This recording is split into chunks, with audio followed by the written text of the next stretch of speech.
இருட்டுக்குள்ளே தனித்து நின்றேன், பெண்மினி பூச்சிகள் மிதக்க விட்டாய், அணியறையில் அடைந்து விட்டேன், சிறகுகள் கொடுத்து என்னை பறக்க விட்டாய், அலைகள் அடித்து தொலைந்து விடும் தீவை போல மாட்டிக்கொண்டே,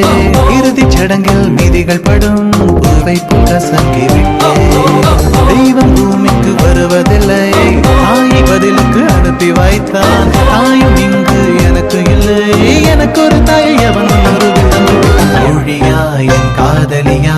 யாரடி என் கண்ணே, தோழியா என் காதலியா யாரடி என் கண்ணே, மடி மீது தூங்கச் சொல்கிறாய், தோள் மீது சாய்ந்து கொள்கிறாய், நெருங்கி வந்தால் நன்றி